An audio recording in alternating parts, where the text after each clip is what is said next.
Oi, oi, gente, boa tarde. Lembrando para vocês, essa oficina de elaboração de projetos, tem um patrocínio do Governo Federal, do Governo do Estado, da Secretaria Estadual de Cultura e Economia Criativa do Rio de Janeiro, através da Lei Aldir Blanc.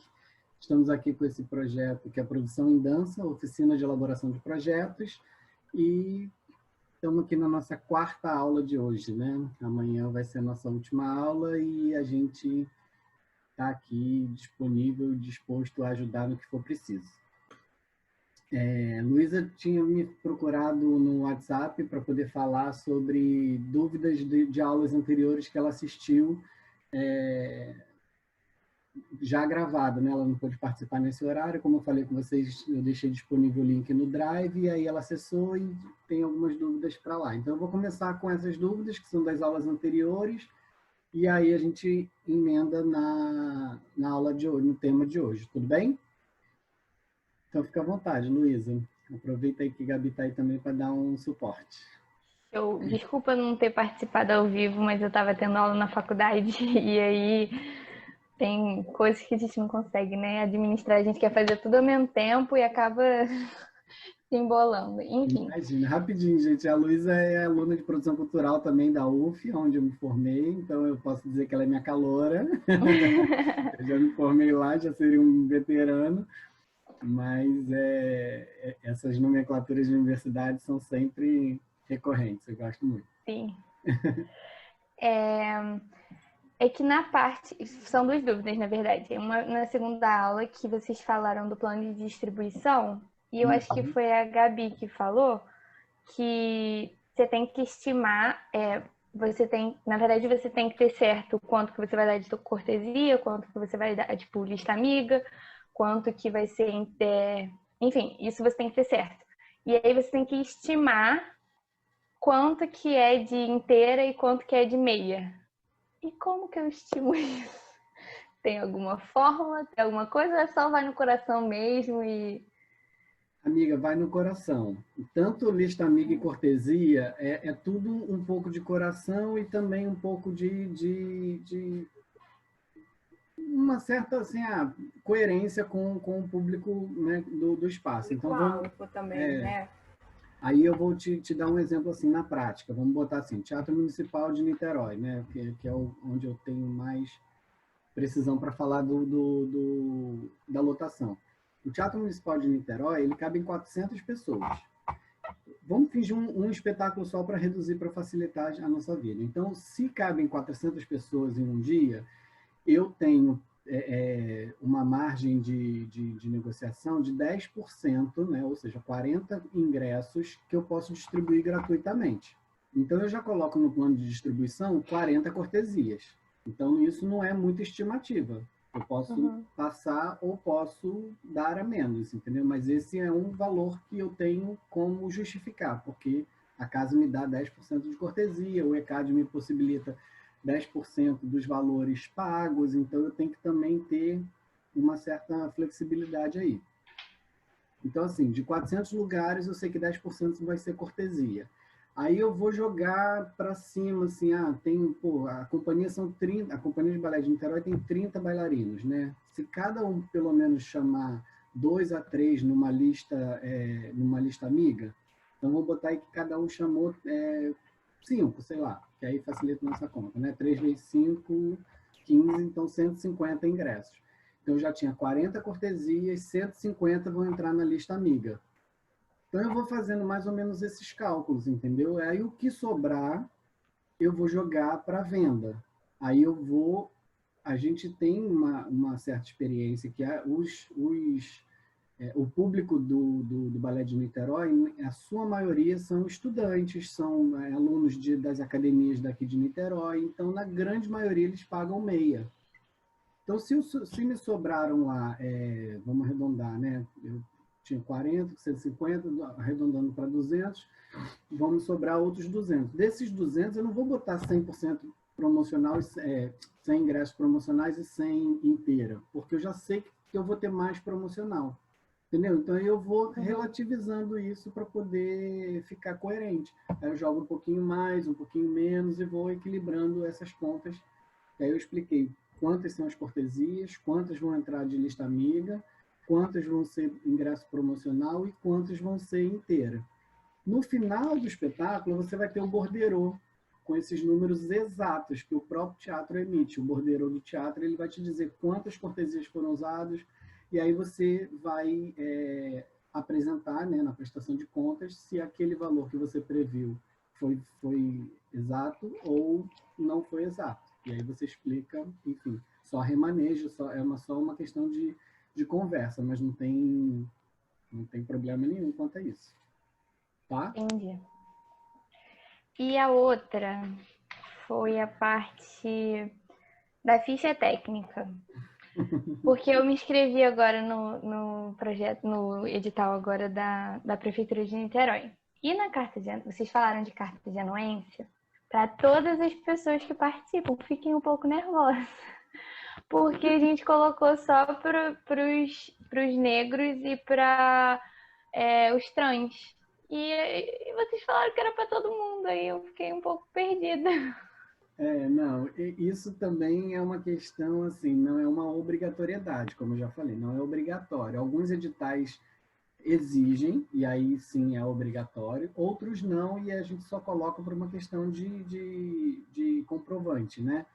Nesse caso específico da retomada de Niterói, as cartas de anuências, elas foram exigidas para você entrar nas cotas que eles destinavam, né? Para pessoas negras, para pessoas trans ou para mulheres. A de mulheres, eles não exigiram porque na própria ficha técnica tinha um espaço para você assinar do lado, então eles já compreendiam que se via o nome com a assinatura, isso já servia como uma anuência da pessoa. Já as cartas de anuência para pessoas trans ou negros, ele tinha que ter também uma informação ali que é mais uma autodeclaração, entendeu? De que eu sou negro ou eu sou uma pessoa trans. Igual cota de faculdade, né? Exatamente. Então, era só esse edital ele foi bem específico para esse tipo de carta de anuência, entendeu? Mas, em geral, não fique desesperada, não, que você não se equivocou, não errou, não vai ficar devendo. E mesmo que se ficasse devendo, lembra que nas outras aulas a gente falou disso, existe um período para recurso. Então, vamos supor, a retomada cultural, se eu não me engano, o resultado sai amanhã, dia 5 de fevereiro, e aí eles vão te colocar como inabilitado. Aí vai te dizer lá, o item, sei lá, item 3.c. Aí você vai ver que é carta de anuência. Aí você vai ter um prazo de 3 a 5 dias para retornar ao e-mail e enviar para eles essa carta de anuência. E aí, na próxima divulgação dos recursos, né, de quem pediu recurso, eles vão te habilitar ou não, dependendo do seu material. Entendi. Obrigada. Oi? Imagina. E aí vem de novo essas questões que a gente fala, que na execução a gente dá as dicas da elaboração. E aí volta naquela primeira dica que a gente deu, cada edital tem o seu ponto específico. Então, por exemplo, na Lei Aldir Blanc já era diferente, a gente teve que mandar carta de anuência da equipe criativa. Então, cada um vai pedir uma coisa. Então, assim, eu errei. Não, fica tranquila. Você cumpriu o que estava a obrigatoriedade do seu edital. Então, é super tranquilo, assim.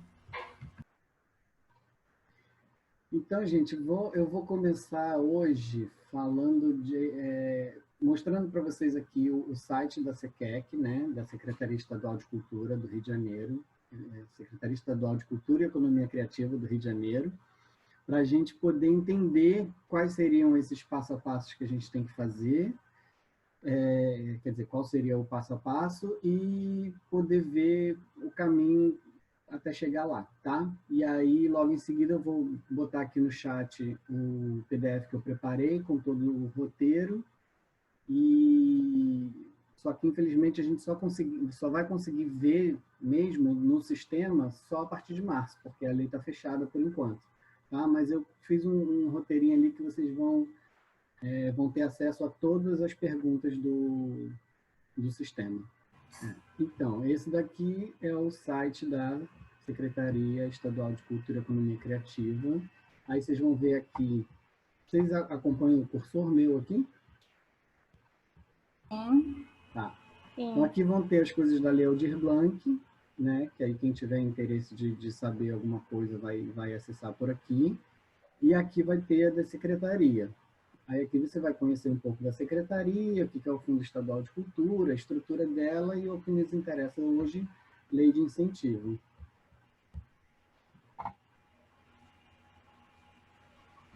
Aí, quando eu falo para vocês que tem que ler, tá vendo? Leiam todos os editais, vai estar todo descritivo aqui, ó. Tudo que vocês precisarem saber de informação da lei vai estar aqui. A legislação em vigor, o passo a passo do incentivo da lei. Esse passo a passo ele está bem resumido, tá vendo? São as dicas que a própria equipe da secretaria te dá. Então, você pode ter acesso a isso daqui. Quem é a comissão de aprovação de projetos, para vocês terem uma noção de quem está avaliando seus projetos, né? Tem informações como que chegou nisso, enfim, como que chegaram nessas pessoas, como que elas foram escolhidas e tudo mais. E os dados da lei, né, que são históricos de investimento da secretaria. Aqui você vai ver os projetos que já foram aprovados, as empresas que patrocinam ou que já patrocinaram. Então, aqui tem basicamente todas as informações que vocês precisam, inclusive o uso de marcas, como utilizar as marcas para divulgação no futuro. Ok? Aí, para entrar no site do Desenvolve Cultura, você vai entrar por aqui, vai abrir essa parte, né, essa página, e você vai fazer o seu cadastro. Você vai fazer um cadastro simples, com o CPF ou CNPJ, do que você preferir, e ele vai te jogar direto para o sistema para você fazer a inscrição de projetos. Se eu colocar aqui, da minha empresa, por exemplo,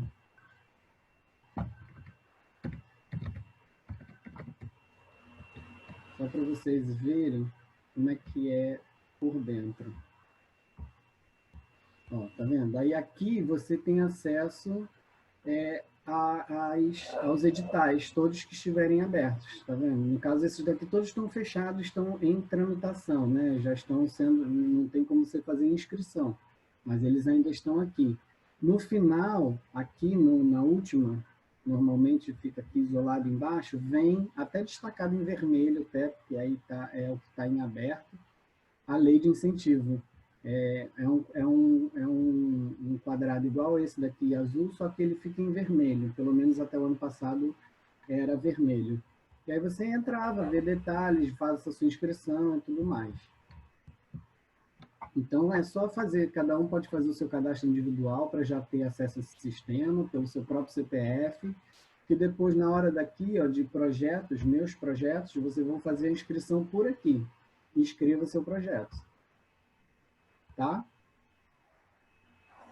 Então, é só para vocês terem uma noção de como que é, porque é tudo feito por aqui, tá? Agora, o procedimento junto à secretaria é todo feito por aqui. Antigamente, a gente tinha que preencher um formulário, enviar para eles e tudo mais, agora é mais moderno, está todo feito por aqui, a comunicação é feita por aqui, se entrar em alguma diligência toda vai estar aqui nessas informações, então está bem fácil de cadastrar os seus projetos.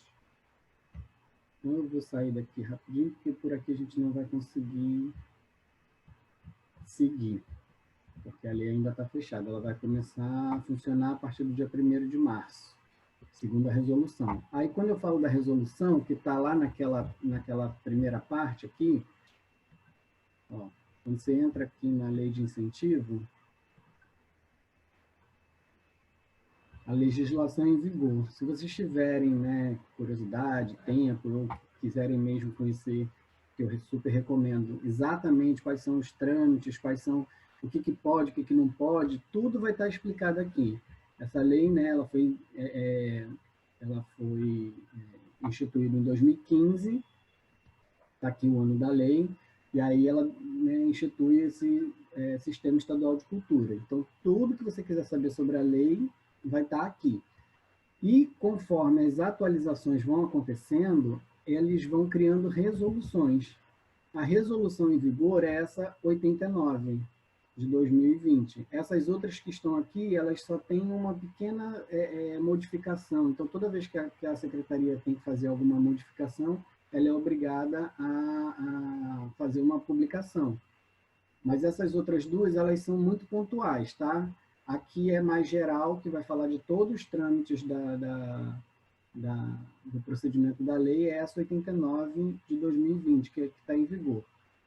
Eu não sei se abre para vocês, quando eu abro esse arquivo aqui, abre para vocês? Não? Não. Você teria que mudar a aba, eu acho. Ah, Quer tá. dizer, você já clicou para abrir? Porque ainda não apareceu aqui. Espera aí, deixa eu clicar aqui. Quando eu abro aqui, vocês veem? Apareceu Então sim. melhor, tá vendo? Aqui já é ali a resolução. Aqui eu tinha deixado separado aqui, mas já que foi por aqui, mais fácil. Tá vendo? Ó, resolução SEQEC 89, de 10 de agosto de 2020. Ela dispõe sobre a apresentação de projetos culturais, ou seja, é o que a gente vai fazer no futuro aqui, que é apresentar os nossos projetos. E aqui vem dando... É isso daqui, principalmente, que vocês têm que ler, tá? Depois que vocês entenderem o que é cada passo que a gente está ensinando aqui, vocês vão pegar aqui e vão ler para poder entender exatamente como se planejar. Ela é enorme, obviamente eu não vou ficar aqui fazendo uma releitura dela, porque ela tem vários detalhezinhos.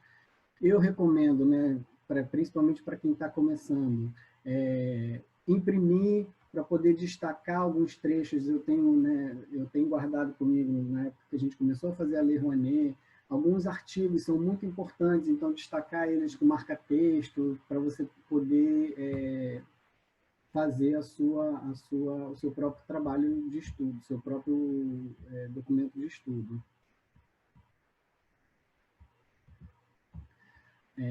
Então, são vários capítulos, né? São vários artigos, e o que eu lembro de ter comentado na aula passada, que eu vou mostrar para vocês e conferir esse artigo 32, e é ele mesmo, que é aqui sobre aquelas obrigações de contrapartida, lembra?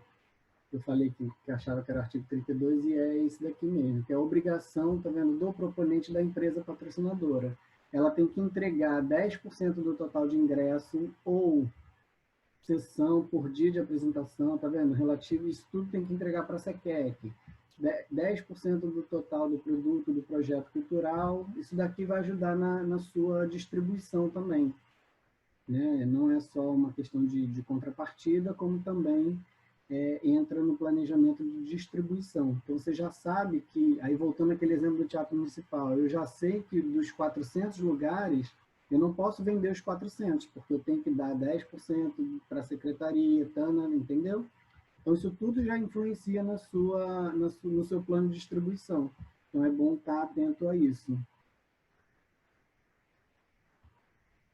Elisete, eu também gosto muito de papel, então eu gosto de imprimir as coisas para poder anotar, fazer marcação, checklist. Então, quando a Gabi fala, checklist de documento, nossa, eu sou mestre, eu boto tudo no Word, imprimo aquele Word e vou. Certidão isso, certidão aquilo, eu vou fazendo tudo no papel. Eu adoro um papel, gente. Infelizmente, eu sei que não é ambiental, mas eu adoro um papel. Quando a coisa é muito, ainda mais quando a coisa é assim mais complexa, né, que tem muita informação, a lei de incentivo, por exemplo, que eu sei que vai ter muita demanda da minha cabeça, aí tem coisas que eu prefiro jogar para o papel para poder esvaziar um pouco a cabeça. Eu vi assim, em algum lugar de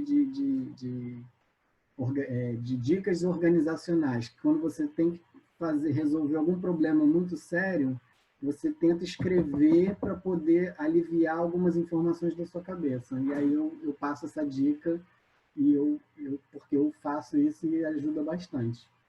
Então, por exemplo, essas questões aqui que eu sei, eu tenho que doar 10% para a secretaria, 10% do produto quando houver destinação. Enfim, eu pego essas informações aqui e coloco no papel, para na hora que eu for fazer a minha planilha no computador, eu já ter essas informações do meu lado, entendeu? Isso que eu falo que eu faço no papel. Tem sempre um bloquinho aqui, assim, para eu poder rascunhar e depois, enquanto eu estou escrevendo. Então, são umas dicas também que eu vou dando do que eu faço. Mas, enfim, a resolução, onde eu quero chegar, que é a resolução dessa resolução 89, ela vai te dar todas as informações.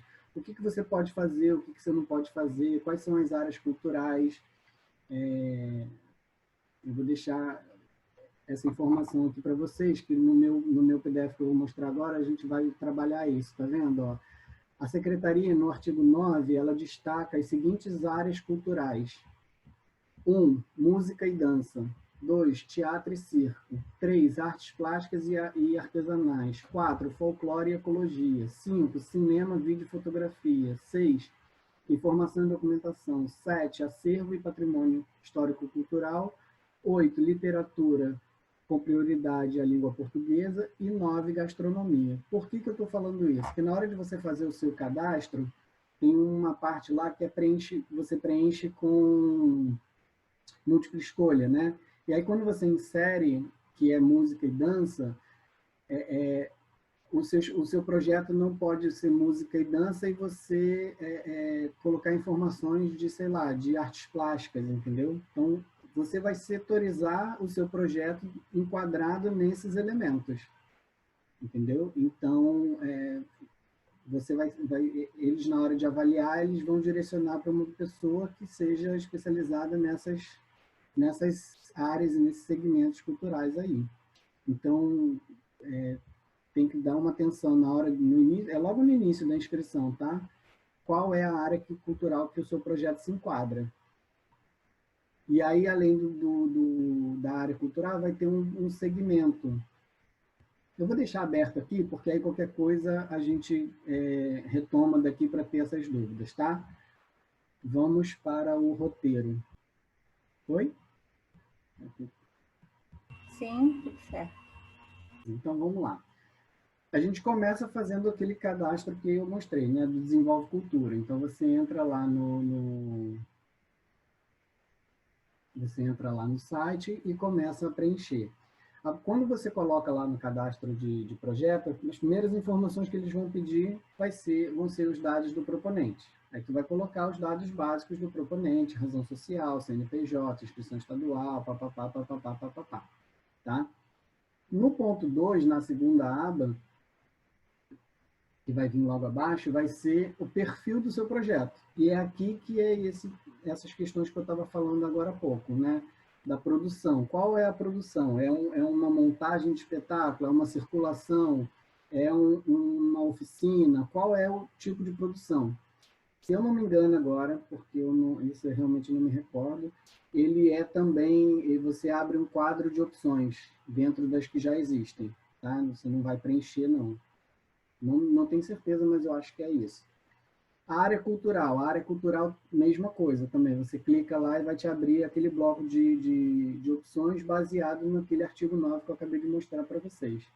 E a linha de ação, a mesma coisa. Se é apresentação, se é oficina, se é, enfim, o que é essa linha de ação, também já está dentro descrevendo lá. Por que isso também é importante? Deixa eu tentar voltar aqui na resolução para vocês verem uma coisa.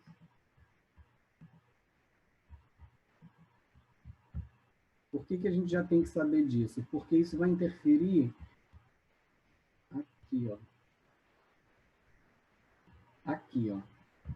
Vocês estão vendo a tela inteira, né? Área cultural, música e dança. Linhas de ação, se vai ser uma circulação de espetáculo, se vai ser exposição, se vai ser uma efeméride municipal, um festival, oficinas, tudo isso daqui vai interferir diretamente no valor do seu projeto. O valor por pessoa jurídica, você tem que chegar nesse máximo, ou o valor por pessoa física, você chega nesse máximo. Então, dependendo da área cultural e da linha de ação que você se enquadrar, você vai ter um limite de orçamento para poder trabalhar em cima dele. Entendeu? Então, quando a gente falou que era aberto, ele é aberto, mas tem um teto. Tá? Então, cada área cultural que você escolher, isso tudo está lá na Resolução 89, para vocês conferirem caso tenha alguma dúvida. Então, você vai enquadrar o seu projeto numa determinada área cultural, vai escolher qual é a linha de ação para poder entender o seu teto de orçamento. Então, aqui você vai ter todas as informações. Ok? É por isso que eu queria mostrar a resolução também, para vocês sempre recorrerem à resolução quando tiverem alguma dúvida, porque ali vai estar tudo que vocês precisam saber. Ué. Não, como é que eu volto? Me ajuda aí, gente, como é que eu volto? Vai na setinha. Isso. É muito mais fácil. É que eu estava indo no mouse. Então, aqui, a gente está no perfil do projeto. Produção, né, qual é o tipo de produção, qual é a área cultural e qual é a linha de ação. E logo em seguida vai vir os dados do projeto, que foi o que a gente trabalhou nas últimas aulas. Eu quis botar aqui também na ordem que aparece e com a nomenclatura exata da lei de incentivo. Eu só vou ficar devendo dessa vez o número de caracteres, porque eu não selecionei, eu fiquei me matando, que eu sempre falo que eu seleciono, e dessa vez eu não selecionei, mas também, enfim. Eu normalmente coloco aqui do lado, ó, resumo, aí eu coloco quantos caracteres cabem, descrição, quantos caracteres cabem, objetivos, gerais e específicos, quantos caracteres cabem. Dessa vez eu vou ficar devendo, mas numa próxima eu prometo fazer. Mas aí vocês entram lá, quando eu estiver entrando, sempre tenta fazer uma inscrição para vocês verem qual é esse roteiro e coloca lá o número de caracteres, tá bom? Então, os dados do projeto na secretaria, na lei de incentivo, são esses. Resumo, eles usam esse nome. Descrição, que é o que a gente, né, já falou no início, que vai ser a apresentação do seu trabalho. Os objetivos, eles não dividem em gerais e específicos, tá? Não são duas caixinhas, é uma caixinha só para objetivos. Então, fiquem à vontade para dividir ou não. Eu sempre recomendo essa divisão, até mesmo para clarear a nossa ideia e para facilitar a escrita e a prestação de contas. A secretaria não divide em duas caixinhas, é uma caixinha só para objetivo, mas fiquem à vontade. Justificativa, eles usam esse nome. Estratégias de realização. A gente chamou de detalhamento do projeto, eles aqui chamam de estratégias de realização. Qual vão ser suas estratégias? Lembra aquela coisa que eu falei, que eu faço de conta que eu já fiz e estou contando para a Gabi. Gabi, olha, eu reuni com a equipe, eu contratei os serviços, eu fiz as compras de passagem, tarará. Essas são as suas estratégias de realização, inclusive de divulgação, de distribuição. Quais são as suas estratégias? E você vai traçando ali. E são essas estratégias que estão diretamente ligadas ao cronograma, tá? Ali você pode colocar em seguida o cronograma. Nesse caso da lei, nessa parte aqui, ele solicita um cronograma por escrito também. Então, vocês vão colocar ali, vão fazer também, ainda nesse Word, vão colocar o cronograma por escrito, pré-produção, os primeiros 30 dias, tanto, vou fazer isso, no instantâneo, entendeu? Ele vai ser basicamente parecido, quer dizer, muito parecido com as estratégias de realização, só que agora com essa mensuração do tempo, tá? E você vai informar esse cronograma por escrito nessa parte. Quais são as suas parcerias? Se você fizer as suas parcerias, quais são elas? Até mesmo que, assim, se você vai ter uma participação da, sei lá, Secretaria de Educação, porque você vai visitar as escolas públicas municipais ou estaduais. Você pode colocar lá se você tiver algum contato com a Secretaria de Educação. Secretaria de Assistência Social, porque eu vou fazer uma contrapartida para eles. Coloca nas parcerias. Instituições públicas e privadas que vão receber o meu projeto e vão me dar um suporte, por exemplo, não sei, vai me dar o catering, né? Já é uma parceria. Então, coloca lá uma parceria. O salão, a padaria do seu Joaquim, já bota lá como parceria. Acessibilidade, né? A gente falou na última aula sobre esse termo de acessibilidade. E qual o seu produto cultural? Se é um espetáculo, se é um livro, se é um vídeo, se é uma videodança, se é, enfim, elaboração de bonecos, contação de história. Qual é o seu produto? O que você de fato está vendendo nesse projeto? Até aqui alguma questão? Essa parte é toda escrita, gente, tudo escrito. Então, por isso que eu recomendo esse roteiro fazer no Word, porque vocês vão escrever a beça. Aí ali você pode, né, no seu próprio Word, você pode mexer, corrigir, formatar da maneira que você quiser para poder entender, para depois jogar para o sistema. E no sistema vão ser caixinhas de texto. Então, ali fica mais difícil organizar, apagar, né? Destacar alguma informação que você queira. Não. Então, por isso que eu faço esse roteiro fora, no Word, venho preenchendo ele para depois jogar para dentro do sistema. Essa acessibilidade foi o que você falou ontem da democratização e acessibilidade, né? De contratar pessoas específicas para a equipe. Show, beleza. Acessibilidade, na verdade, vem naquela questão de pessoas portadoras de necessidades especiais. Se eu vou colocar rampa para acesso a cadeirantes, se eu vou também a rampa não só para cadeirantes, mas também para pessoas idosas terem acesso. A gente tem aqui no Teatro Municipal de Niterói, eles têm uma entrada lateral do teatro que as pessoas não utilizam escadas, por exemplo, né? Você entra na lateral do palco e já está direto na plateia. Então, a gente pode dizer que essa ação de conduzir as pessoas pela lateral do teatro e entrar é uma ação de acessibilidade, porque o teatro está adaptado para receber pessoas com alguma dificuldade. Tá? Aí entra também a audiodescrição, né? Aquilo que a gente falou, é mais ligado a pessoas com necessidades especiais, a acessibilidade. Então, aqui você vai colocar tudo que o seu projeto tem de diferencial que pode atender essas pessoas, né?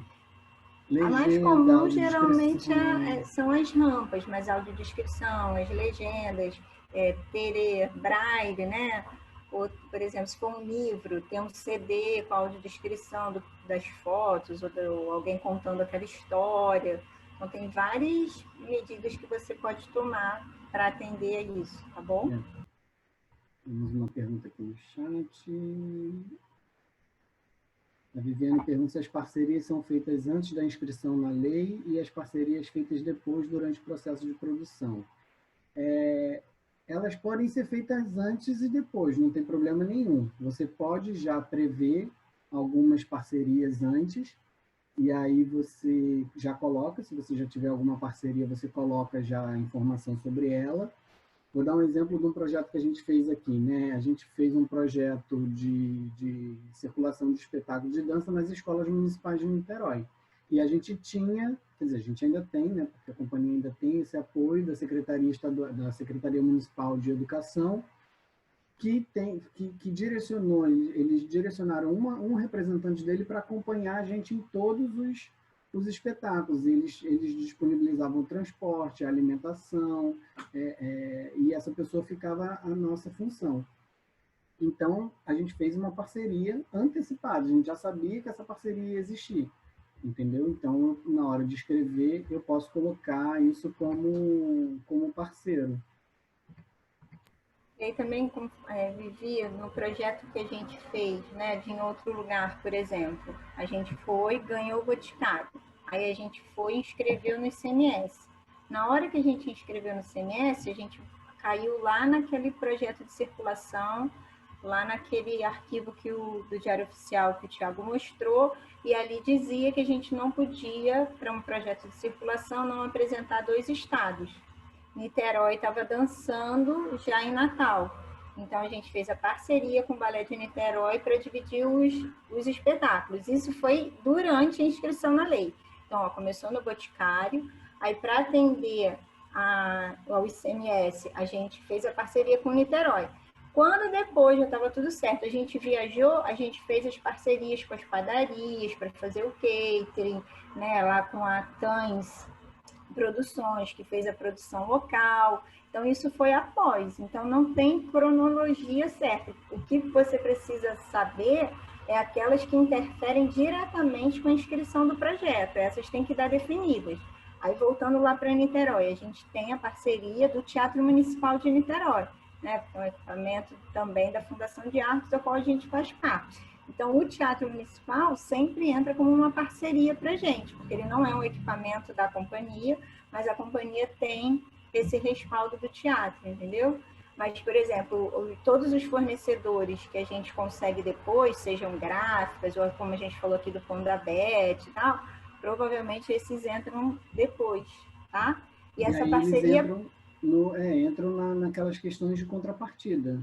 E ali você coloca as informações. Por exemplo, aqui na régua de marcas, né, de logomarcas, você vai colocar todos os apoios que você teve, as parcerias que você teve, acho que isso antes ou as que vierem a aparecer depois. Isso que vocês estão falando serve tanto para parceiro quanto para patrocinador? Sim, sim. Se no meio do caminho tiverem outros patrocinadores, vamos supor, né, que você conseguiu um patrocínio, seu projeto é de 100 mil, mas você conseguiu o primeiro patrocinador que só vai entrar com 60 ou 70 mil. Então, você ainda tem uma margem de recurso a receber. E aí você já sabe que esse primeiro patrocinador entrou com a maior parte, então ele tem que sempre vir destacado nas suas publicações, divulgação, mas um próximo que entrar com valor de 30 mil, ou se ele vier com uma cota menor, vai ser a marca dele proporcional, as contrapartidas vão ser pensadas proporcionalmente, mas não tem problema nenhum. Você pode ter outros patrocinadores sendo conquistados ao longo da realização do projeto. E, na verdade, a dúvida é, na hora da inscrição, eu não vou colocar esses... Não, calma aí, deixa eu elaborar a pergunta de novo. Esses patrocinadores que surgem depois, eles não vão estar dentro do projeto, no caso que eu escrevi ele. Não tem problema isso? Porque eu vou prestar conta depois, ou alguma coisa do tipo assim. Na verdade, você tem que sempre ter uma noção que você está fazendo um acordo com alguém. Então, por exemplo, você não pode conseguir patrocinadores que sejam concorrentes, porque isso seria antiético e até, na verdade, vai ser prejudicial para o seu projeto. Então, não adianta eu entrar no edital do Banco do Brasil e depois tentar um edital da Caixa Cultural e conseguir os dois e fazer o mesmo projeto com os dois patrocínios. Entendeu? Porque são bancos concorrentes e isso daí, na verdade, até te impossibilita esse trâmite. Então, você vai entrar nos dois editais, porque você não sabe se você vai ganhar. Você vai Mas entrar se você ganhar os dois, você provavelmente vai ter que escolher um, porque um vai com certeza inabilitar o outro, né? Porque são bancos concorrentes. Mas como você não sabe, você entra nos dois e aí depois você define. Geralmente você define por aquele que te der o maior patrocínio, né? Mas, por exemplo, se você já tem um patrocínio do Banco do Brasil, não adianta ir pedir para o Itaú. Entende? Então, aí você já fica se organizando dessa forma. E aí, na hora da inscrição, se você já sabe que são empresas concorrentes, você não coloca ali, porque nem cabe, entendeu? Mas se não for, por exemplo, já tenho garantia do Banco do Brasil, mas eu vou querer uma parceria do Pão da Beth, por exemplo. Aí, perfeitamente, posso colocar, já tenho a parceria do Banco do Brasil. Isso, às vezes, impulsiona também, né? Quando você já tem um patrocínio, já tem um dinheiro certo, os próximos que precisa finalizar essa cota, ele já é um incentivo para investimento. Ele fala, se o Banco do Brasil já investiu 80 mil, eu, né, numa situação menor, vou investir 10 mil porque eu tenho certeza que esse projeto vai acontecer. Então, às vezes é bom e também é só ter esse cuidado. E aí, na hora que eu estou escrevendo a parceria, eu coloco também os que eu pretendo... Não, só o que eu já tenho, no caso. Depende. Tem alguma... A Lei Rouanet, por exemplo, ela te pergunta sobre os possíveis patrocinadores, porque aí você pode direcionar para algumas empresas preocupadas com o seu tema. Exemplo, o nosso projeto Integrações Urbanas, né, que ele fala um curso de capacitação para jovens em artes urbanas e tem uma mobilização, uma preocupação com questões ambientais. eu sei que a Enel é uma empresa que tem essa preocupação de responsabilidade com o meio ambiente e eu posso botar possíveis patrocinadores. Enel assim, é uma possibilidade. Se eu tenho alguma informação com eles ou não, só vou apresentar depois. Mas, assim, é um direcionamento. Porque, de repente, quem está avaliando já vê se é coerente a proposta com quem eu estou direcionando, entendeu? Aquele projeto de Romeu e Julieta, que eu falo da beleza do movimento, da beleza dos corpos dançantes e tudo mais. A gente já sabia que porque o processo foi contrário, mas, por exemplo, se eu tivesse inscrito ele na lei de incentivo antes de escrever no Boticário, eu teria colocado o Boticário como possível patrocinador, entende? Mas só toma cuidado para não ficar uma realidade muito distante. Então, a gente coloca como possível patrocinador aquele que você sabe que você vai conseguir pelo menos enviar o seu projeto, sabe? Porque aí realmente é uma possibilidade. Se for alguma coisa que você criou, eu gostaria, aí é melhor não colocar. Aí é melhor não colocar. Você precisa ter muito, ponderar realmente, primeiro a questão do perfil da empresa, se está de acordo com o teu projeto, e se realmente você vai conseguir pelo menos enviar, porque aí você fez a sua parte, né? Se não conseguiu, tudo bem. Porque senão seria fácil, né? A gente dizer, possíveis patrocinadores, Coca-Cola, Petrobras, Bradesco, aí eu jogo todo mundo e, na verdade, não tenho acesso a nada deles e aí não é coerente, entendeu? É só se for uma coisa mais assertiva. Até porque, para a lei, o que a lei vai te autorizar é um valor, sei lá, 100 mil. Se você vai ter 3 patrocinadores, se você vai ter um patrocinador só, você vai ter que prestar conta desses 100 mil. Entende? Então, é isso que você tem que organizar para eles. E se você vai conseguir antes ou depois, também é uma questão muito mais sua como captadora do que como para eles, porque eles vão te aprovar, tá ali, tá? Teve uma mudança agora também, né, Tina, do ICMS, que existem alguns projetos que a própria secretaria... Sim. Né?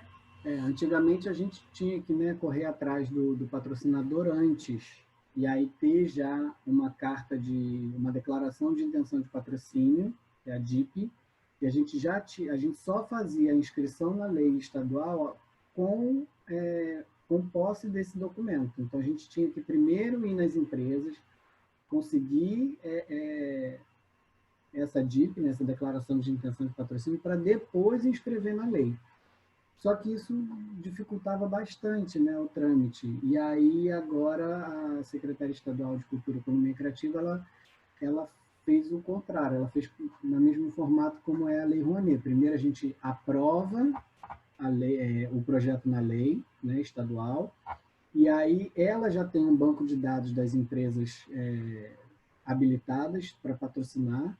Muitos projetos, pelo que eu entendi, ela já vai encaminhar, ou vai deixar 2 bancos de dados, entendeu? Um banco de dados das empresas que são possíveis patrocinadores, e aí você entra e direciona o seu projeto para essas empresas, e um banco de dados com os projetos para que as empresas tenham acesso a esse banco de dados também.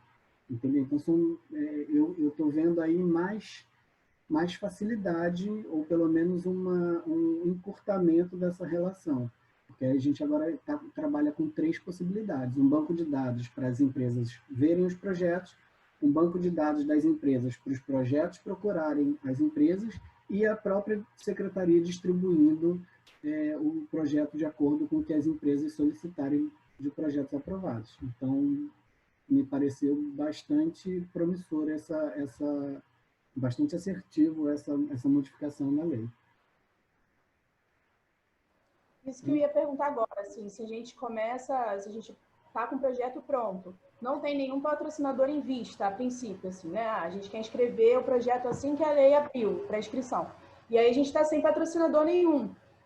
A gente pode inscrever sem nenhum medo. Assim, isso não dificulta que o nosso projeto seja aceito e aprovado ou não, assim, imagino, estou perguntando, na verdade. Não, na verdade, não. Antigamente não podia, né? Então, o que eu estou te dizendo é isso. O que modificou para melhor a nosso favor é isso. Antigamente você não conseguia. Se você não tivesse a DIP, você não concluía a inscrição. agora você conclui. É o mesmo processo da Lei Rouanet. Você conclui, eles vão analisar o seu projeto. A partir do momento que eles aprovam o seu projeto, é que você vai atrás dos patrocinadores ou cai nesse lugar que eu estou te falando, que eles mesmos direcionam. Entendeu? Então, primeiro você tem a aprovação do seu projeto com a secretaria, que já te dá um respaldo melhor para você conquistar nas empresas, né? É o mesmo que acontece na Lei Rouanet. Quando você tem a aprovação da Lei Rouanet, você já chega na empresa com um projeto aprovado, que tem mais credibilidade, olha, já passou por uma análise, já foi aprovado e tal. Então, as chances são maiores. Não, e tem a questão do recurso também, né? É muito mais fácil você fazer um patrocinador apoiar o teu projeto, sabendo que ele vai ter um incentivo, né? Então, que ele vai pegar o valor daquele imposto e vai desviar para o seu projeto, do que falar para ele que ele vai ter que tirar, ele vai pagar o imposto e ainda tirar dinheiro para o seu projeto. Então, quando você chega a um projeto aprovado, eles te escutam de uma maneira muito melhor, né? Porque eles entendem todo esse sistema.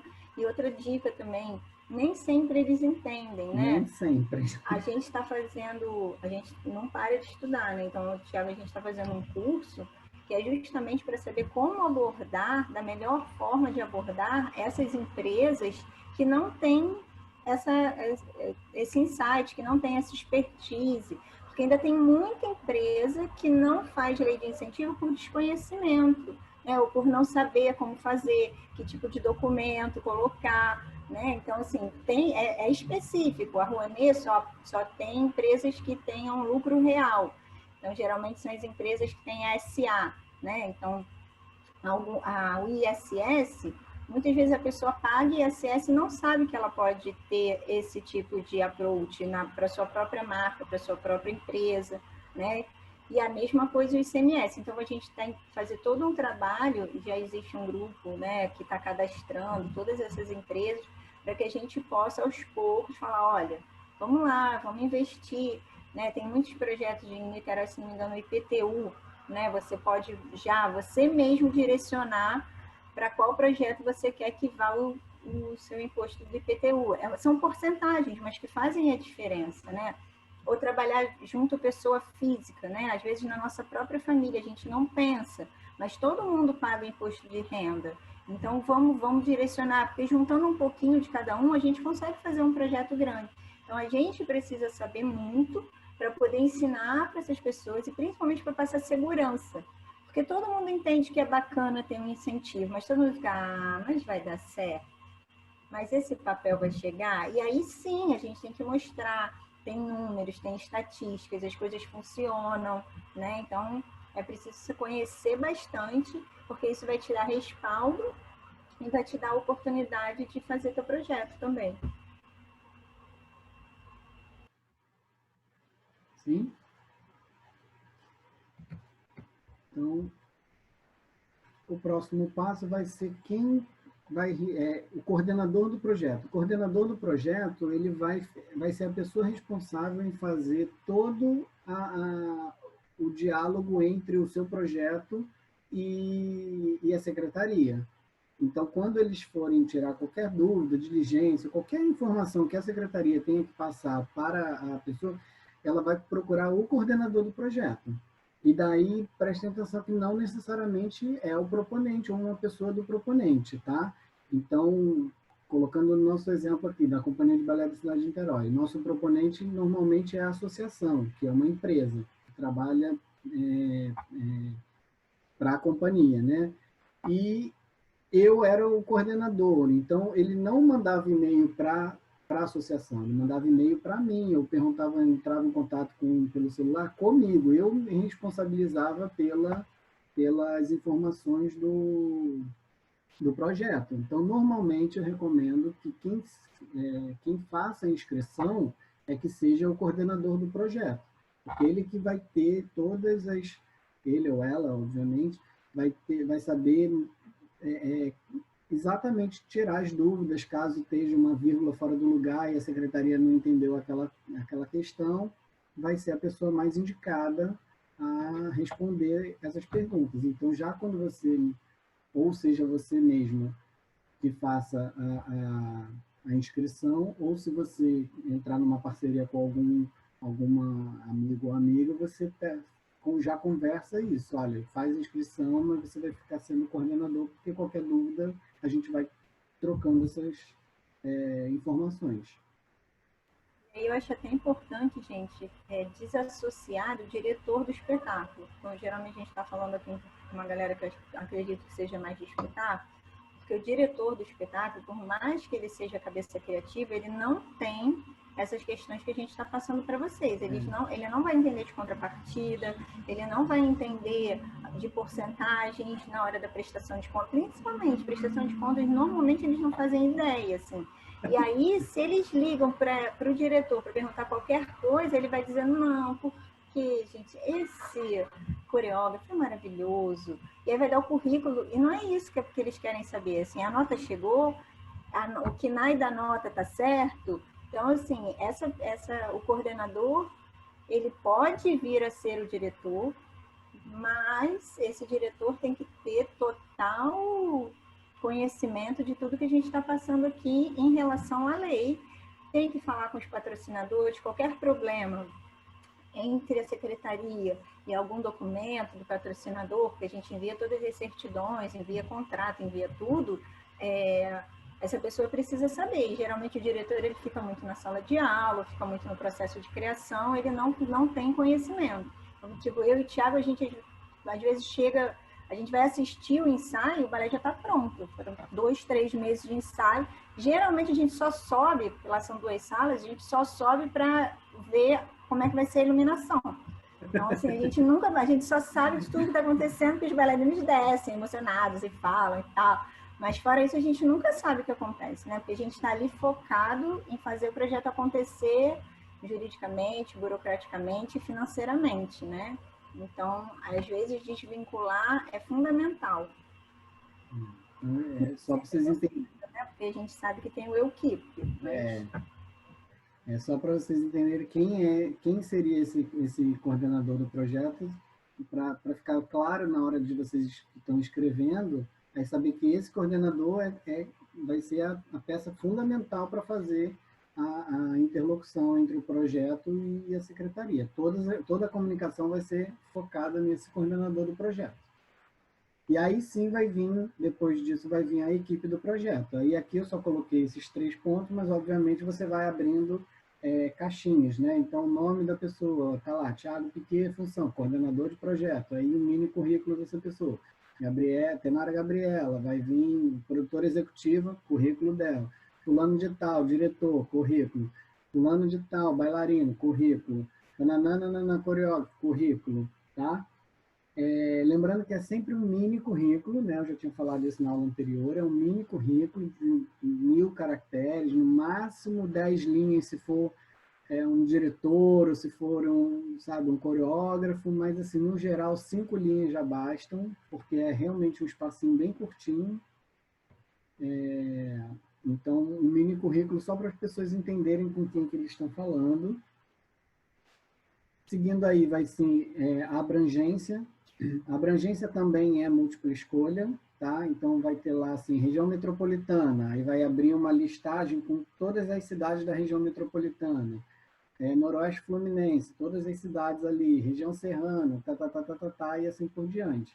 Então, essa parte de abrangência, ela é múltipla escolha. Então, se é um projeto de circulação, você vai dizer em quais cidades você vai passar. Se é um projeto parado, só um final de semana em Niterói, eu vou lá na região metropolitana, vou marcar a cidade de Niterói. Vai ser Niterói, São Gonçalo e Maricá. Eu vou lá na região metropolitana e marco esses 3 locais, entendeu? Então, a abrangência vai ser aonde vai, qual é a região, qual é as cidades e regiões que o seu projeto vai acontecer. E tem lá também um espaço destacado para você responder se ele vai acontecer fora do estado, tá? Porque isso vai interferir no apoio da lei. O seu projeto majoritariamente tem que acontecer, para a lei de incentivo do estado, ele majoritariamente tem que acontecer no estado do Rio. Mas, no caso de, por exemplo, uma circulação, né, eu tenho que ter pelo menos o máximo de apresentações dentro do estado, e se porventura eu tiver 1 ou 2 fora, deve entrar em alguma negociação, porque eu não sei exatamente, teria que ler essa especificação na resolução para saber qual é a porcentagem que tem que ser aqui ou tem que ser fora. Eu não sei se é totalmente impeditivo ou se existe uma margem flexível para isso. Teria que ler esse caso lá na resolução para poder ter certeza, tá? Mas aí ali na abrangência você já deixa todas essas informações destacadas. E a distribuição? A distribuição você também vai ter a parte escrita e também a parte dos anexos. Então, já aqui na distribuição, você vai ter essas partes que ele mesmo faz essa pergunta e você vai respondendo. Espaço para realização do projeto. Qual é? Teatro? É um salão? É uma casa de shows? É um centro de convenções? Qual é o espaço de realização do seu projeto? Capacidade de pessoas no espaço de realização. Qual é o seu público-alvo? Isso tudo são caixinhas para você escrever. Período de execução do projeto. Período de realização do produto cultural. E aí eu vou... Tiago, não é a mesma coisa? Não. O período de execução é o período global, tá? Desde a pré-produção até a pós-produção. Então, o meu projeto tenha 8 meses. Se eu tiver 2 de pré-produção, 4 de produção e 2 de pós-produção, o meu período de execução total vai ser 8 meses. Período de realização do produto, quanto tempo o evento vai acontecer de fato. Então, vai ser só nesse período de realização do produto cultural. Tá? Nesses 4 meses aqui que vai ficar na produção e execução do projeto. Então, tem que entender essa distinção entre período de execução do período de realização. Ficou claro isso para vocês, essa diferença? Beleza. O seu plano de comunicação. O plano de comunicação, eles pedem 3 vezes. Vocês vão reparar quando vocês fizerem, eles pedem 3 vezes. Um plano de comunicação escrito nessa caixa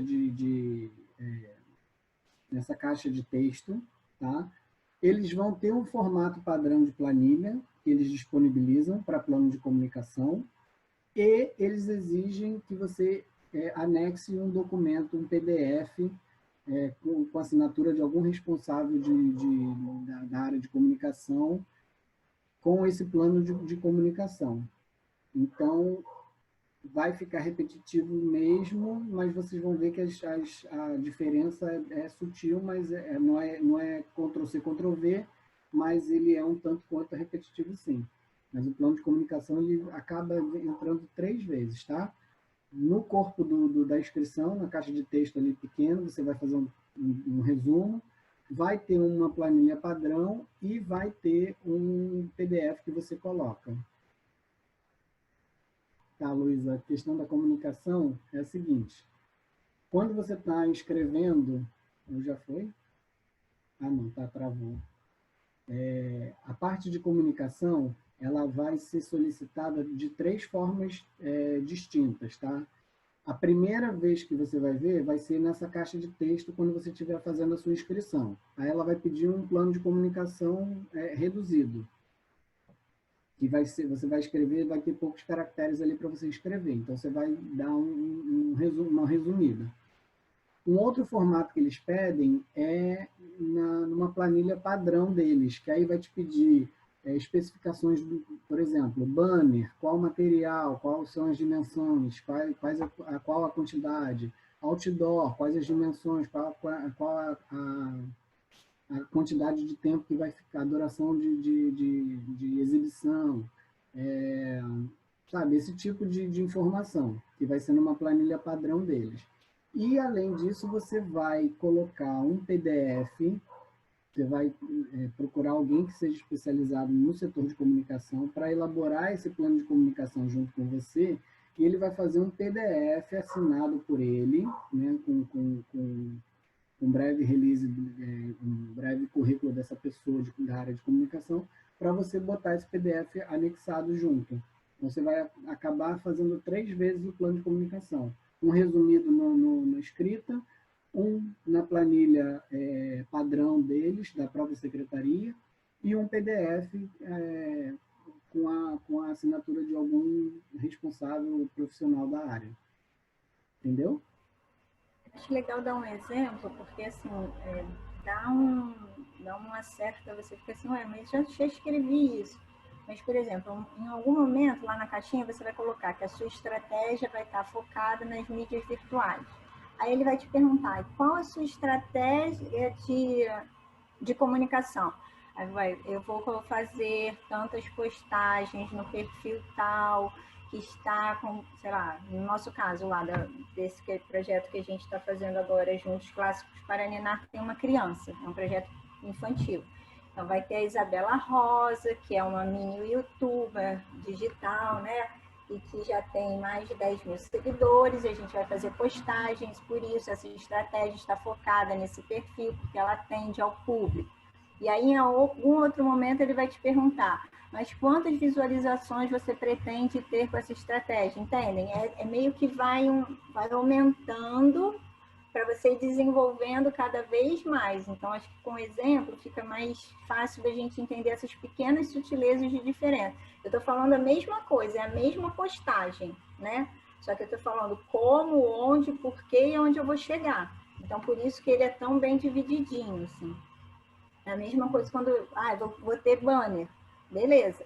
Quantos? Vão ser colocados aonde? Qual a estratégia para você colocar ele pela cidade, né? Vai ser perto do teatro, vai ser na área do público-alvo. Então, isso são estratégias que a galera da comunicação pensa super bem. É claro que nem todo projeto a gente consegue ter uma pessoa de comunicação com a gente, então a gente acaba fazendo, mas sempre que puderem ter essa consulta, faz muita diferença, porque eles estudaram para isso e eles têm noções totalmente diferentes do que a gente que está ali focado na produção, focado na realização, consegue pensar. Então, é bem bacana isso, tá? Então, esse exemplo que a Gabi deu é isso. Assim, ali no corpo do texto, você vai colocar seu plano de comunicação, focar nas redes sociais, mídia digital. Aí, quando for na planilha dele, eles vão perguntar quantos anúncios, quantos impulsionamentos, qual o bannerzinho, vai ser nos stories, vai ser, entendeu? E quando você for fazer o plano em PDF, já para anexar, você vai detalhar, sei lá, 3 postagens semanais no feed do perfil X que tem um alcance de tantos seguidores. Postagens diárias no stories de não sei quem, taranã, que tem um, entendeu? Então, vem de novo nessa questão de dar um resumo, dar uma explicada melhor e amplifica essa explicação, esse detalhamento da comunicação, tá? Então, parece repetitivo, mas lembrando que nunca é um Ctrl+C, Ctrl+V, é sempre uma informação melhorada a cada passo que vai. Onde eu parei? Plano de comunicação. A receita bruta prevista. Então, a gente vai ter feito, né, em paralelo, vai ter feito a planilha de orçamento. Aí, ali na planilha de orçamento, como eu falei para vocês, né, ela é toda fragmentada. E vai vir... Não, mentira, desculpa. Isso não tem nada a ver com a planilha de orçamento. Isso é a receita bruta da distribuição. Quando a gente falou que o projeto vai ter venda de ingressos, então eu vou ter o número X de cortesia, o número X de lista amiga, ingressos à meia entrada e ingressos à entrada inteira, correto?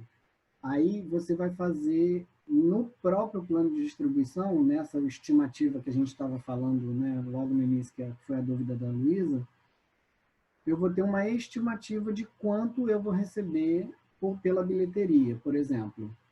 Tá? Então, ali eu consigo saber uma receita prevista para aquele determinado evento. Então, ali vai entrar a minha receita bruta. A receita líquida ela vai sair porque você vai pagar algum imposto, algum direcionamento para esse... Você vai destrinchar ali, mostrar para ele como que você vai usar esse valor, né, dentro do seu projeto. Então, você vai ter um bruto para receber, vai pagar os impostos com esse valor bruto, e o que sobrar é líquido. E esse líquido, ele também vai exigir que você retorne para o projeto de alguma maneira, em outras rubricas do seu orçamento. Então, antes de fazer a planilha de orçamento, já é bom ter feito a planilha de distribuição para você ter esse valor que vai reverter de alguma maneira. Isso pode ser um pouco complicado, tá? Mas depois, na prática vocês vão entender o que eu estou fazendo. Eu primeiro fiz a distribuição, vi mais ou menos um valor estimado de ingressos que eu vou vender na lista amiga, no promocional, de meia entrada ou no inteiro. Vou ter uma estimativa de valor de ingresso, e aí eu vou pagar, por exemplo, ECAD com esse valor. Então, do que eu recebi bruto, eu vou pagar o ECAD da bilheteria.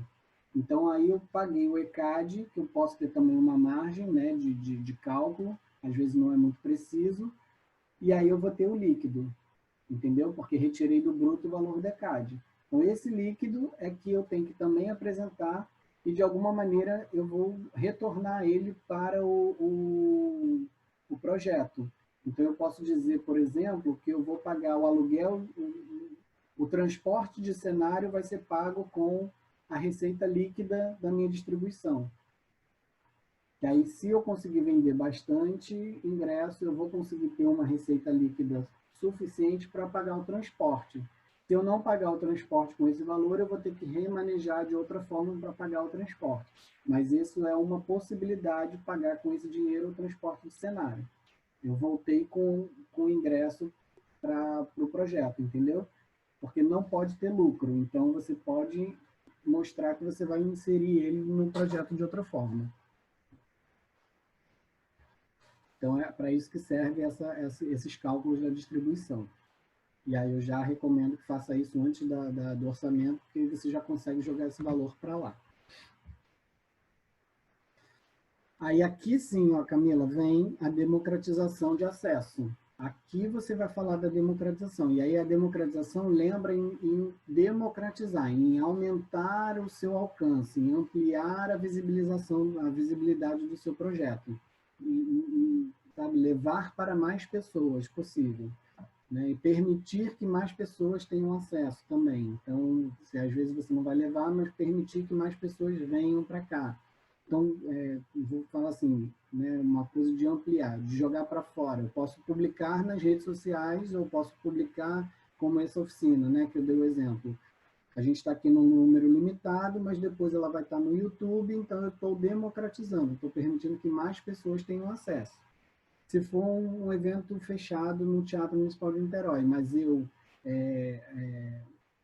alugar um ônibus que possa trazer pessoas de uma comunidade mais afastada, que provavelmente não tenham recursos para virem até o meu projeto, eu estou democratizando o meu evento, né?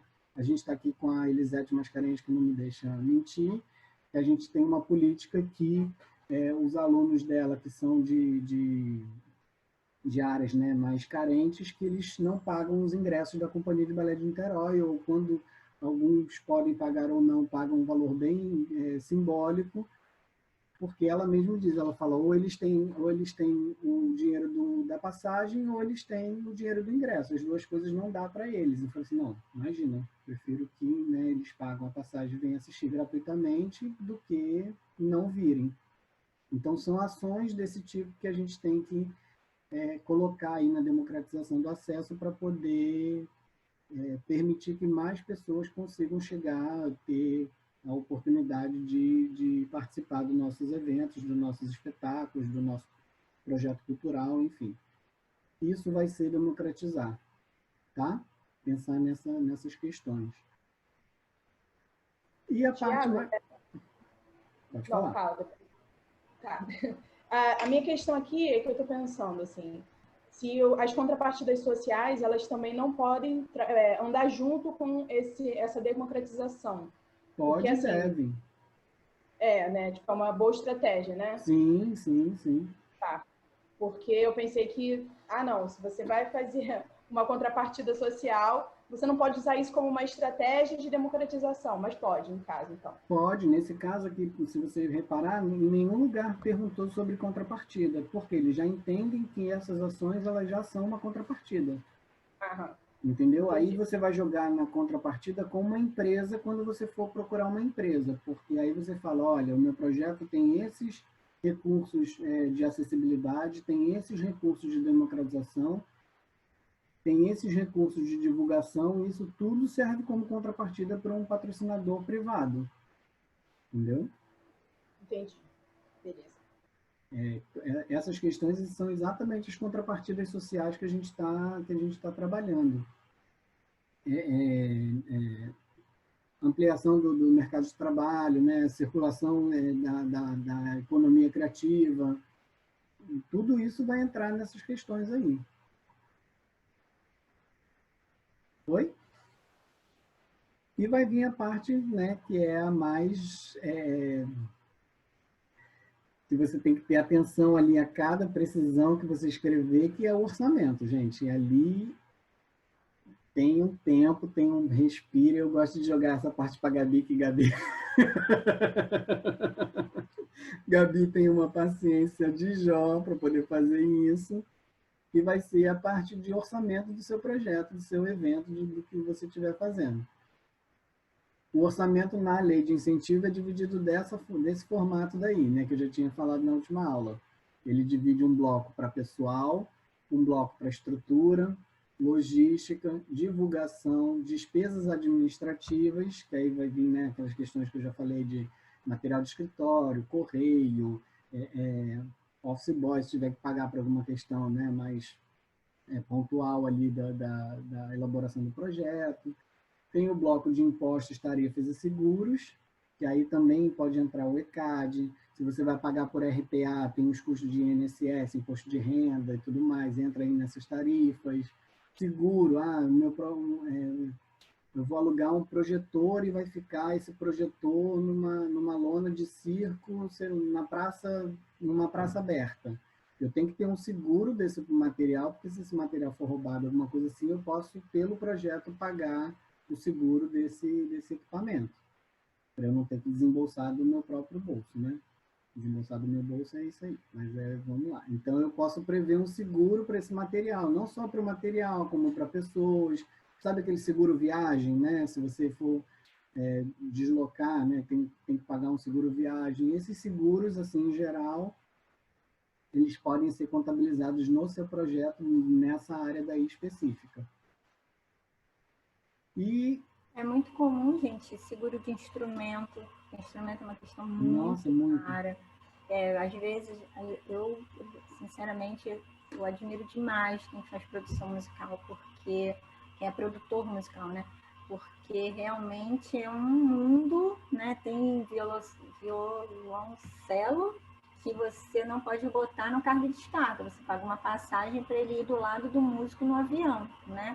E aí você, além disso, ainda faz o seguro para ele. É muito específico, é cheio de questões, né? O seguro para pessoas também. Existia um espetáculo, não vou falar o nome porque eu não sei qual era o patrocínio dele, então, que aconteceu um acidente, era um musical, a pessoa caiu e só deu tudo certo porque todos no teatro tinham seguro, né? Todos os artistas, a pessoa que caiu, então todo mundo conseguiu ser atendido, porque era uma cena que já sabia que era arriscada. Claro que ninguém achou que isso ia acontecer, mas enfim, aconteceu, e a gente nunca sabe quando vai acontecer, né? Então, sempre que puder, é uma questão importante de colocar, né? O seguro, a segurança, a questão do corpo de bombeiro é fundamental. A maior parte agora, se você não tiver com isso tudo registrado, não adianta que eles não dão autorização, né? Aconteceu também há pouco tempo, todo mundo sabe qual foi, mas não vou citar.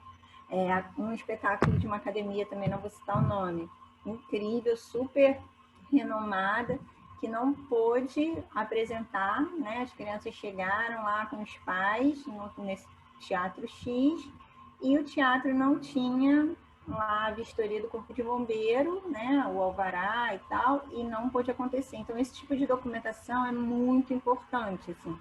Então, SESC, quando a gente trabalha com SESC, o SESC existem certificados e registros até das pessoas que têm que subir em determinada altura, né? Então, assim, a gente já teve que fazer, acho que a gente até falou sobre passar um produto anti-chamas em todo o cenário, assim como as pessoas que sobem, né? Uma vez a gente foi dançar Romeu e Julieta em São Bernardo do Campo, sei lá, era em São Paulo, não era um teatro, Santo André.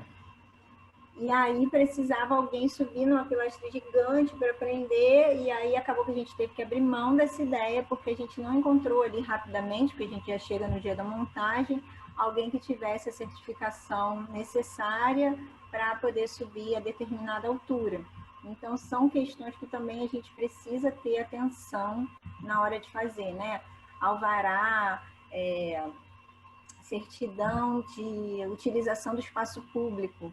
Não pensem que todo espaço público pode ser utilizado, não é assim que funciona. Então, saber se aquele espaço é do Parques e Jardins, saber se ele é um espaço privado, se for um espaço da prefeitura ou se é um espaço do Estado. Então, tudo você precisa de autorização. Nem sempre é muito fácil, mas também nada é impossível, né?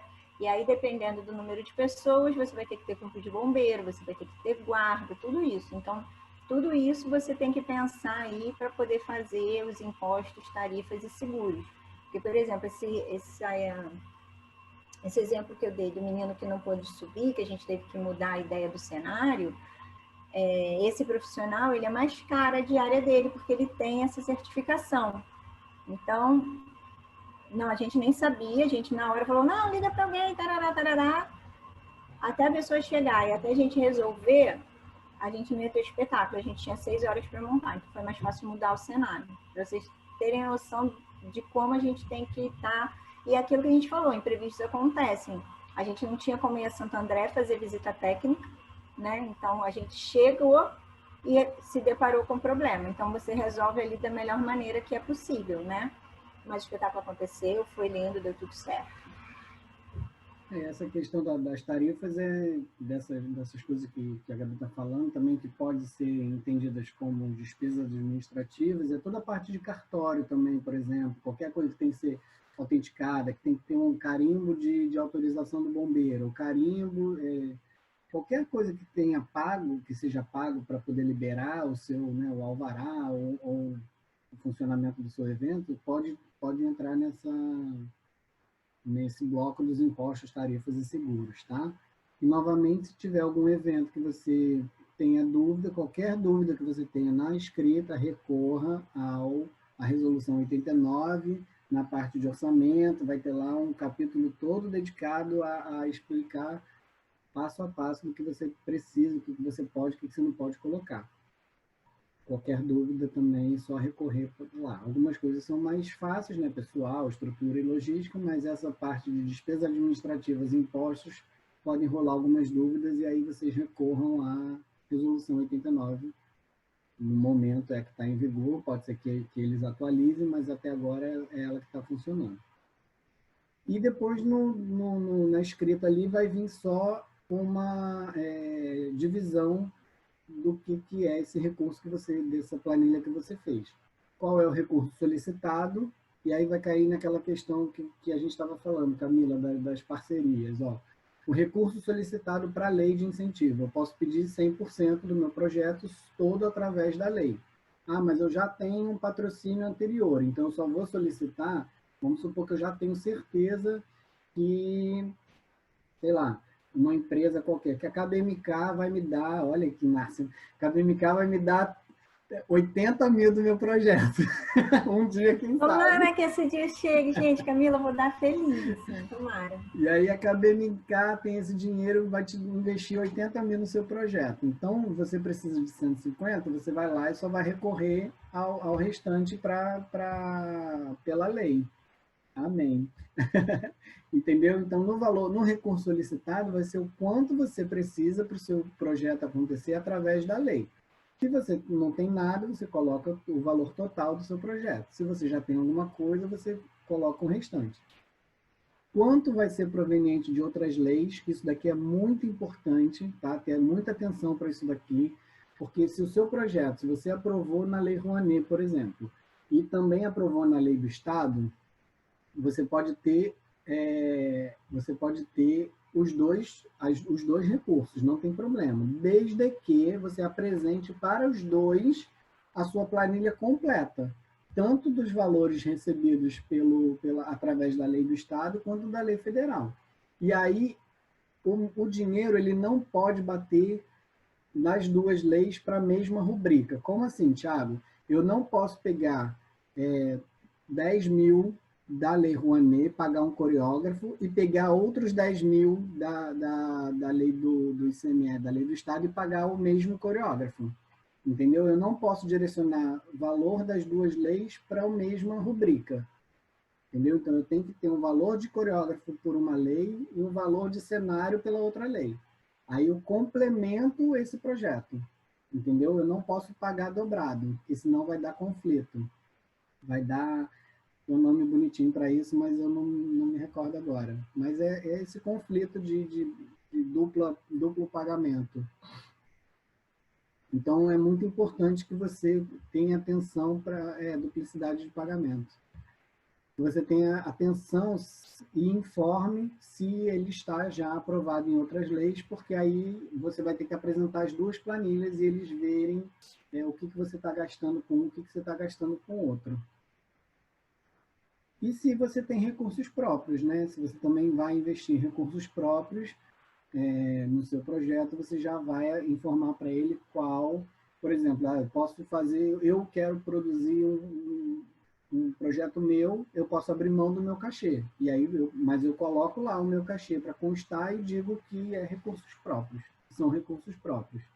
Ou eu posso botar lá combustível do meu carro e eu posso dizer que eu vou pagar com recursos próprios, entendeu? Mas só também para ficar... ou mesmo que eu pague combustível, mas o projeto sou eu e Gabi, eu vou pagar o meu. Então, eu pago metade daquele valor daquela rubrica e eu vou pagar com recursos próprios. Alimentação, eu vou pagar para a Gabi, mas a minha parte eu coloco como recursos próprios, entendeu? Então, isso também dá para você informar ali quais os valores você vai pagar e o que você vai pagar com recursos próprios. Então, tudo isso vai entrar na sua planilha. Meu Deus, já a hora passando, já correndo. Pelo amor de Deus. Gente, os anexos. A Jaque entrou agora ou ela caiu? A Jaque saiu e entrou de novo. Vamos finalizando, gente. Amanhã, gente, nossa última aula. Agradeço muito quem está aqui guerreiro até o final, mas ainda tem amanhã. Amanhã eu vou pegar esse último tópico, tá? Os anexos. Vou abrir cada planilhazinha dessa para mostrar para vocês como é que funciona, como que a gente preenche, como que a gente pode preencher, para poder tirar alguma dúvida que vier de hoje para amanhã.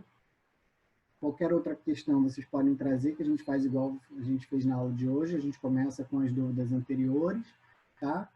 E mostro para vocês essas planilhas, tá? Então, amanhã espero todos vocês aqui de novo com a gente. Já estou terminando, amiga, então amanhã a gente se vê de novo. Um beijo. No mais, gente, obrigado por tudo, mais uma vez, estarem aqui presentes. E nos vemos amanhã. Beijo, gente. Beijo, tchau, tchau.